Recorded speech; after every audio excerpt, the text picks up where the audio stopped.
Look how beautiful this is. We are in the Urabandai area and we're traveling here in Japan to visit the Sigma factories here in Aizu. And I figured, well, if I'm going to travel to Japan, why not take the perfect travel lens? So here I've got the Sigma 20 to 200 millimeter f3.5 to 6.3. This should be an ideal and very convenient companion for my travels here in Japan. I'm Chris Niccolls, this is PetaPixel, and look, the beautiful fall colors that we're going to have here.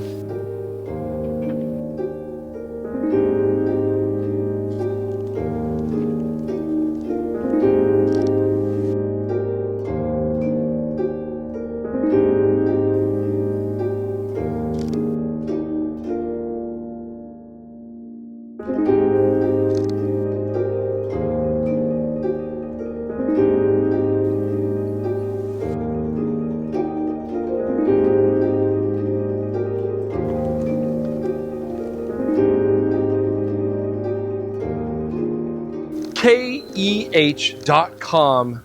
You will not find it here in Tokyo, unfortunately. But if you want used camera gear, there's so many used camera shops everywhere. It's a mecca for that. But if you are back in North America, well, then you should definitely go to KEH.com because their website makes it so easy to search for used camera gear. You'll get tons of notes on what the condition is, what accessories come with it, and you know their experts have checked everything out to make sure that it's okay. If you change your mind, they've got a really nice return policy, and you also get a 180-day warranty on a lot of the gear, so if you buy something, you get that peace of mind. You should definitely check out KEH.com. They're PetaPixel's official pre-owned camera gear partner. Now we are out here in Japan at Sigma's behest, actually not to review any lenses, that we just chose to do ourselves, but rather to take an in-depth look at the Aizu factory. But as always, what they do for us we appreciate, but it does not affect our opinions in any way, shape, or form. So while we wander around here in the park, you're probably going to hear some bells, in Japanese beru, because there's also kuma, bears, very dangerous, very aggressive in this area. But what I love about this for travel is, of course, just truly how convenient this focal range is. Having a 20 millimeter to 200 millimeter, it just gives you this awesome opportunity to have really nice ultra-wide lens for some landscape shots, but also the ability to focus in nice and tight. What else makes this so convenient is actually just how light and compact it is. We do get 72 millimeter filters in the front. I mean, that's not too big, but the rest of the lens is actually quite slim, so I don't feel like it's cramping or anything on the grip. And it's only 540 grams. So not only do I only need one lens for my travels, but it's also very lightweight to carry around here, as you can see on the Sony A7R5.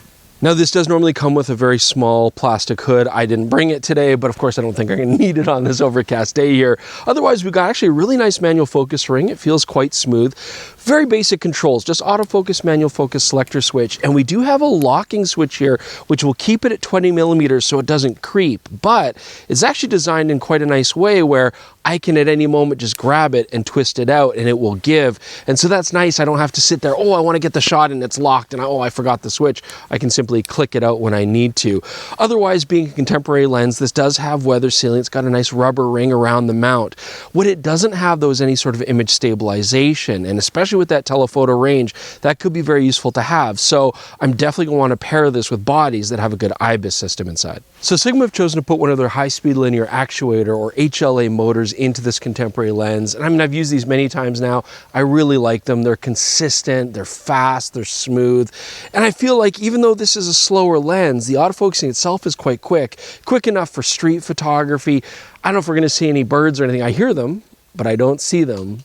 Maybe the bells are scaring them away, but if we do, I'm confident this would handle like casual wildlife situations as well. So how do you make a versatile lens like this even more versatile? Well, you give it a really good close-up capability. So for travel, this will actually give me a 1 to 2 life-size macro reproduction at around 100 millimeters. Now, my distance from the sensor plane is just under 10 inches, so with the lens extended, I'm actually only a couple inches away from my subject. I do have to be pretty close, but when I go to 200 millimeters, although I don't get quite the same macro reproduction rate, I do get better working distance. And you can see here when I was in Tokyo, I got a picture of these moths that drink nectar out of a lot of the flowers, and again, you can get a really nice shot without scaring it away. So look, as great as this lens is, and as versatile as it is, there's always a compromise.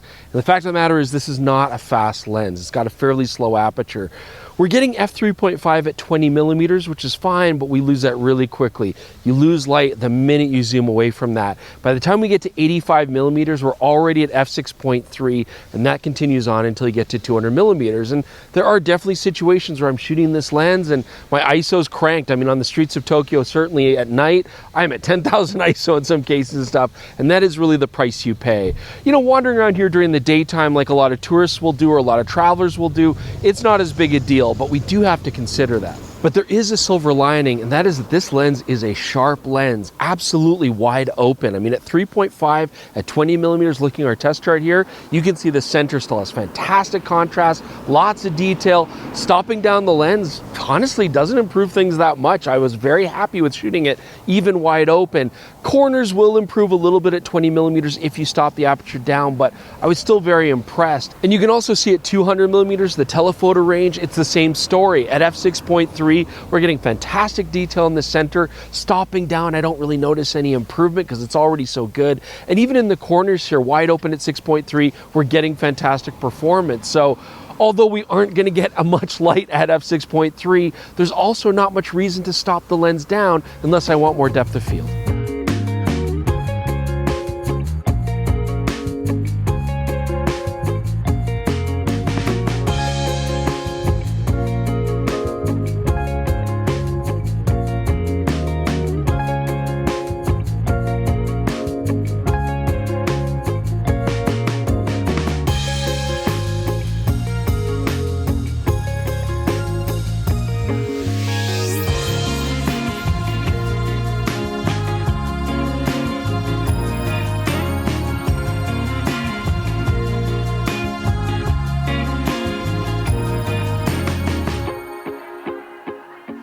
So we've gone on a bit of adventure here to find this beautiful spring just above the hills of Bandai Town. And we found it, see? Look. But you can probably also see that very dark. We're running out of light, okay? But it's been a cool adventure. It's been beautiful up here. And maybe next time we visit Aizu, we can shoot this kind of stuff. But I think this is a good time to wrap things up for today. But don't worry, we still got more of you on the Sigma 20-200 coming up. So we'll see you guys tomorrow.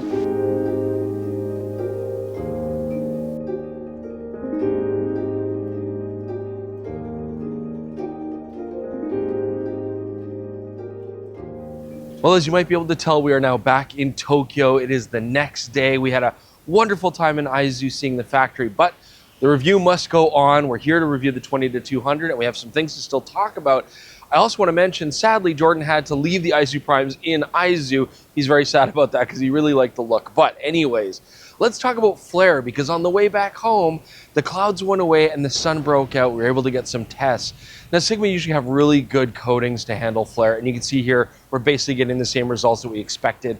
Nice contrast, good detail. We're not really losing that to any sort of washed out effect. And you can also see the ghosting is well controlled. There's a little bit when shooting wide open, but it's pretty minor, and stopping the lens down, it really doesn't get any more obtrusive. So the Sigma coating is doing a great job on this lens.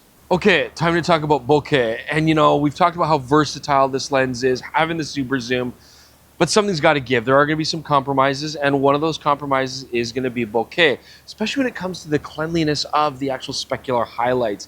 Because as you can see here, they're messy. We're getting distinct onion rings inside the bokeh. We're getting a bit of a soap bubble effect. I mean, this is all going to lead to having a harsher, more frenetic look to the backgrounds. In most situations, this is going to be largely mitigated by the fact that this lens does not give us very soft backgrounds, right? I mean, it's a slow lens. At 20 millimeters, even at f3.5, you're still going to get so much depth of field. The background is only slightly out of focus. And when you get into the more telephoto ranges, f6.3, again, we're not going to get super soft backgrounds. And so this does help to kind of avoid some of those issues, but your backgrounds are still not going to have like a super smooth look to them. They can look a little bit frenetic and distracting. I had a great time, as I always do in Japan, but sadly our time is coming to an end. But I actually really enjoyed the experience of using this Sigma 20-200 because this is a perfect use case. Somebody going on international travel, you just want to bring one camera, one lens, not have to carry a whole bunch of stuff, and be able to explore the streets of, for example, Tokyo like this, or go into the countryside. This makes a lot of sense. And yes, there will be compromises. You're going to get a slow lens, but I think Sigma's done a really good job of giving us a compact package that's also incredibly sharp and has some really nice optical characteristics. What I especially liked about this trip, though, is that we got to test it not only here in the streets of Itabashi, but also we got to go to Aizu, which is waterfalls, hiking trails, beautiful landscapes. And that's a great way to also test a lens like this, because the real strength here is not just how convenient it is, but also how wide angle it goes. Having that 20 millimeters is a lot of fun for sweeping landscapes and getting in tight places and really pushing the background far away. And yet I could also shoot that telephoto range when I want to isolate beautiful subjects, or maybe reach out to something a little bit further away, like monkeys, for example. So I think this is an excellent all-around travel lens. And look, there's not really anything like this right now in Sony E-mount, not that goes this wide, but there is a competitor that I do want to talk about, because Tamron has just recently announced its 25 to 200 millimeter. Now that's an f2.8 to 5.6, so we're losing some of that wide angle coverage. We're gaining a third to two-thirds stops of light, depending where you are in the focal range.